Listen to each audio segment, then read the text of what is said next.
Hi, good morning, welcome. So today I am going to continue with part 7, the heritage of Israel, of a reading of the Holy Bible.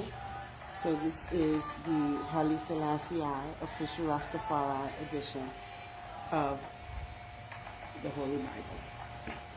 Rastafari Holy Bible, King Selassie version KSV, containing the original and New Testament, plus the books of Enoch, Jubilees, and the Kebra Nagast excerpt. We in Ethiopia have one of the oldest versions of the Bible, but however old the version may be, in whatever language it might be written, the word remains one and the same.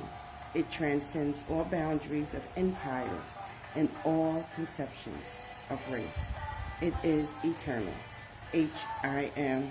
Haile Selassie Rastafari edition, Blackstone Publishing, 2019. Now let's finish where we left off at.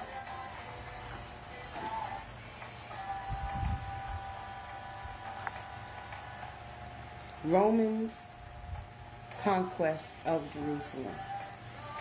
In 70 AD, about 30 years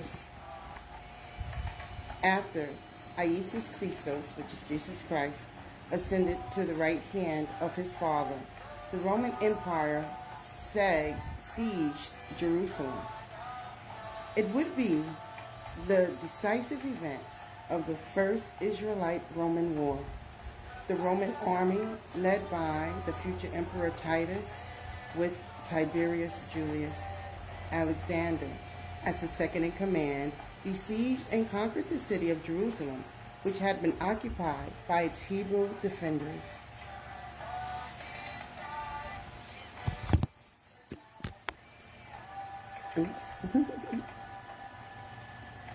This led to the great migration for the children of Israel, who would be forced to leave their homeland and relocate.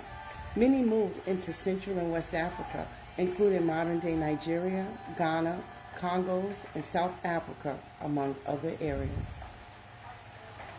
Israelites migrated to Central and West Africa. The Igbo people living in Nigeria are one of many tribes in Africa who recognize their Israelite heritage. While many live peaceably with their surrounding nations, some of the African tribes warred with their Hebrew neighbors. Still, they were able to worship the God of Abraham, Isaac, and Jacob for over 1,000 years in their African homeland, practicing the customary Hebrew animal sacrifices, circumcision, blood purification rituals, high holy feast days, and keeping the Sabbath. This was until the major event that shifted the entire continent of Africa, the European transatlantic slave trade, which began in the 1400s. Transatlantic slave trade. While the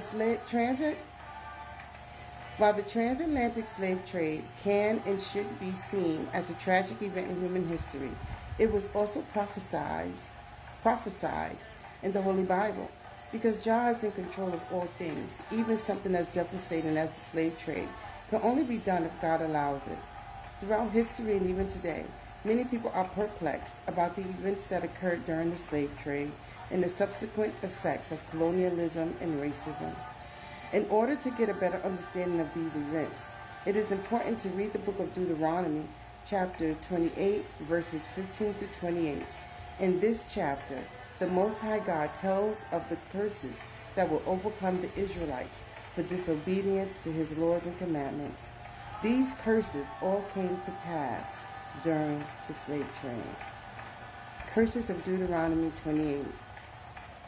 Verse 25, Jah shall cause thee to be smitten before thine enemies.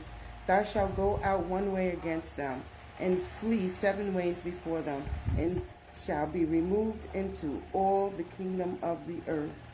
Hebrews in Africa was captured and taken to the Caribbean, North, Central, and South America. And we will end our reading right there. And I will continue next time with part 8, the transatlantic slave trade, 1650 to 1860. Thank you for listening. God bless, and have a wonderful day filled with resilience. God bless.